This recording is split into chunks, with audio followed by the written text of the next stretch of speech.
Now, you can do with that as you want. There's different arguments, right? It does help national productivity. It does help GDP. But just because GDP goes up, that doesn't mean that wealth is going up for everybody. So if you are in that working class, which a lot of us are, I don't think that this economy works in your favor. This is not a poor man's economy. This is not a working man or working woman's economy. This is a rich person's economy. And that's why I want you to invest, because I need you to do what rich people do. If you're a stockholder, yes, you're gonna do very well. You're gonna keep making money. They're never gonna stop helping rich people make money. But if you are, say, somebody who doesn't invest and you get up and you work hard and you go to work every day so you can pay off that 100,000 in student loans, you'll be stuck on that hamster wheel. And it's the running on the hamster wheel that generates the electricity that builds the wealth of rich people. That's capitalism, folks. So I hope that you will understand that, because if you don't, it can be very costly. So let me keep going here. Let's see, poverty. Okay, so he mentions poverty. I think in terms of poverty, maybe we're doing better. Okay, income. Are we doing better or worse? Like we were ranked dead last in income after integration. I think we're still dead last now. So income, we're worse or the same, right? We're not doing better. Okay. Wealth. How about wealth? Are we just, is our wealth just skyrocketing and shooting through the roof, or is it going down? Education.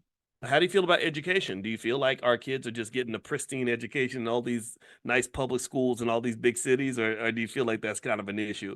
I'd say it's an issue, and it's connected to culture, right? I think that when you're talking about broken families and then musical culture that celebrates criminality and broken families, you get a big problem. I think I read Poor LeBron. He started that school, and they said not one of the children was able to pass the state math exam in that school. And I don't think that's all LeBron's fault, though. I think he was probably doing his best, and he did actually get the school built, which we know that sometimes can take a while for some of us. But anyway, he built this school, and I think I'm sure it's a great school, but none of the kids could pass the state math exam, which you can't just put all that on the teachers. You can't put all that on the school. You also have to look at what's happening in our homes.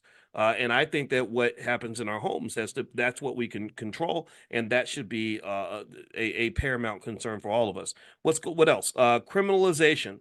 Incarceration, things like that. That's another factor, and business ownership. So these are the things that Dr. Anderson says we can look at to determine our quality of life. So maybe as you go vote, whoever you vote for, you can make this list: health, employment, poverty, income, wealth, education, criminalization, and business ownership, and sort of look at these as indicators of which candidate you feel is going to benefit you the most. Personally, I don't think either one of the major candidates will do it, but it's up to you to make that decision.